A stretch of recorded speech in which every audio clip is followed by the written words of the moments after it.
Hello கனிங் channel people, கிட்டத்தட்ட social media ஃபுல்லாகவே ரொம்பவே ஆவலாக எதிர்பார்த்துட்டு இருக்கிறது இந்த வீக்கெண்ட் எபிசோட் தான். ஏன் அப்படின்னு கேட்டிங்கன்னா, எல்லா வீக்கெண்ட் எபிசோட்லையும் விஜய் சேதுபதி சார் இதை தான் பேசுவார்ப்பா, விஜய் சேதுபதி சார் இந்த வாட்டி இதை பேச போகிறாருப்பா அப்படின்னு சொல்லி கொஞ்சமாவது மாறும்.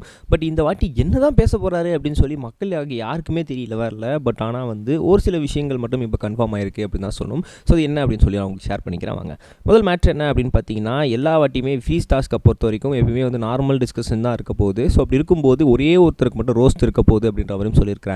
அது யார் அப்படின்னு பார்த்தீங்கன்னா முத்துக்குமரன். ஏன் அப்படின்னு பார்த்தீங்கன்னா, ராணவ் அவர்கள் வீக்கெண்ட்லேயே வந்து சொல்லும் போது வீக் டேஸ்லேயே சொல்லியிருந்தார், எஸ் நான் வந்து முத்துக்குமரனுக்கு அகேன்ஸ்டாக இந்த வாட்டி வீக்கெண்டில் நிற்க போகிறேன். ஏன் அப்படின்னு கேட்டிங்கன்னா, அவங்க எங்கள் அம்மா கிட்ட பேசின விதம் எனக்கு சுத்தமாக பிடிக்கவே இல்லை.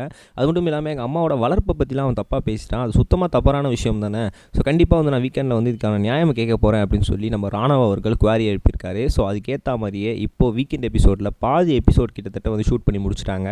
அதில் அந்த ஃபர்ஸ்ட் ஹாஃப்லேயே வந்து ராணவ் வந்து என்ன பண்ணியிருக்காரு அப்படின்னா, விஜய் சேதுபதி சார்கிட்ட எழுந்து இந்த மாதிரி முத்துக்குமரன் எங்கள் அம்மா வரும்போது ஒரு சில விஷயத்தை பற்றி தப்பாக பேசியிருந்தார், ஸோ தயவு செய்து அதை அட்ரஸ் பண்ணுங்கள் அப்படின்னு சொல்லியிருக்காரு. ஸோ ஆக்சுவலாக அங்கே என்ன தான் நடந்துச்சு அப்படின்னு பார்த்தீங்கன்னா, நம்மளோட ராணவோட அம்மா வந்து உள்ளே வந்திருக்கும்போது ராணவ் வந்து எந்த தப்பு பண்ணாலும் நான் அவங்ககிட்ட கேட்பேன், தயவுசெய்து ஃபஸ்ட்டே சொல்லிடுறா, அப்போ தான் வந்து நான் அதுக்கு ஏற்ற மாதிரி வந்து நிறைய விஷயங்களை பேசி காம்ப்ரமைஸ் பண்ணுறது கரெக்டாக இருக்கும் அப்படின்னு சொல்லிக்கிட்டு இருப்பாங்க ஜாலியாக. ஸோ அப்போ முத்துக்குமரன் என்ன பண்ணியிருப்பாரு அப்படின்னு பார்த்தீங்கன்னா, அப்போ கூட நீங்கள் உங்கள் பையனுக்கு அகைன்ஸ்டாக நிற்கல, உங்கள் பையன் பண்ணுற தப்புக்கு துணைக்கு தான் போகிறீங்க அப்படின்ற மாதிரியும் சொல்லியிருந்தார். ப்ளஸ் வந்து எப்பயுமே வந்து ராணவ் இப்படி ஆகிட்டான், ராணவ் இப்படி இருக்கான், ஒரு நிறைய ஒழுங்கினமான செயல்களை செய்கிறான் அப்படின்னா அதுக்கான காரணம் வந்து அவங்க அம்மாவுடைய வளர்ப்பு தான் அப்படின்ற மாதிரியும் சொல்லியிருந்தார்.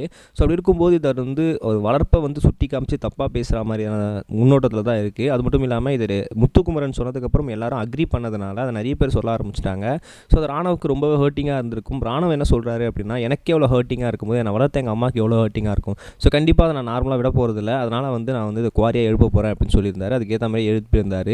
நம்ம விஜய் சேதுபதி சாருமே வந்து அதை நோட்டீஸ் பண்ணி என்ன பண்ணியிருக்காரு அப்படின்னா, முத்துக்குமரன் நீங்கள் பேசுறது ரொம்பவே தவறான விஷயம் தான், இங்கே வந்து கண்டஸ்டன்ட்டை பற்றி நீங்கள் பேசுகிறீங்க அப்படின்னாலே நான் அதை வந்து தட்டி கேட்பேன். நீங்கள் கண்டஸ்டன்ட்டை தாண்டி அவங்க பேரண்ட்ஸ் வரைக்கும் நீங்கள் வந்து வல்கராக போயிருக்கீங்க அப்படின்னும் போது அது ரொம்பவே வந்து கொச்சையான செயலும் கூட, தவறான செயலும் கூட. ஸோ அதனால் அவங்க தயவுசெய்து அதை பற்றி எதுவுமே பண்ணாதீங்க. அதை நீங்கள் தயவுசெய்து கேமரா முன்னாடி ஃபஸ்ட்டு அவங்க அம்மா கிட்ட சாரி கேளுங்க, ரெண்டாவது அதோட ரிலேட்டடான ராணவ் கிட்ட சாரி கேளுங்க. ஏன்னா வந்து நீங்கள் வந்து ஜென்ரலாக ஃப்ரெண்ட்ஸ்குள்ளே பேசிக்கிறீங்க, ஜாலியாக எடுத்துக்கிறீங்க, அது வேறு. நீங்கள் ஜாலியாக பேச நிறைய விஷயமே பேரண்ட்ஸ் ஆகி அவங்க சீரியஸாக எடுத்துருந்துருக்காங்க. இது நீங்கள் சொன்னதே சீரியஸாக தான் எடுத்துருந்துருக்கீங்க சொல்லியிருக்கீங்க. அதை அவங்க எப்படி எடுத்துப்பாங்க அப்படின்னு சொல்லி கொஞ்சம் யோசிச்சு பாருங்கள். இது எல்லாருக்கும் மற்ற கண்டஸ்டனுக்கு சொல்கிறத தாண்டி முத்துக்குமரனுக்கு சொல்கிறேன் அப்படின்னும் போது எனக்கு ரொம்ப ஷாக்கிங்காக இருக்குது. ஏன்னா எல்லாரை விட நீங்கள் ரொம்பவே புரிதலை ரொம்பவே சீக்கிரமாக புரிஞ்சிக்கிற ஆள், என்ன நடக்க போகுது அப்படின்னு தெரிஞ்சிக்கிற ஆள். ஸோ உங்களுக்கே வந்து இதை விளையாட்டாக சொன்னதுன்றது எனக்கு ரொம்ப ஆச்சரியத்தை கொடுக்குது. தயவுசெய்து அவங்க கிட்ட மன்னிப்பு கேட்டுருங்க அப்படின்னு சொல்லி விஜய் சேதுபதி சொல்லியிருக்காரு. ஸோ கண்டிப்பாக இந்த வாட்டி ரோஸ்ட் இருக்குது முத்துக்குமரனுக்கு ராணவனால அப்படின்னு மட்டும் தெரிய வருது. நம்ம நெக்ஸ்ட் வீடியோ கைஸ் பை. இது வரைக்கும் கனெக்டிங் டிவிக்கு சப்ஸ்கிரைப் பண்ணனா மறக்காமல் சப்ஸ்கிரைப் பண்ணிக்கங்க. உடனடி அப்டேட்ஸ் பெறுவதற்கு நோட்டிஃபிகேஷன் பெல்லையும் கிளிக் பண்ணிக்கங்க.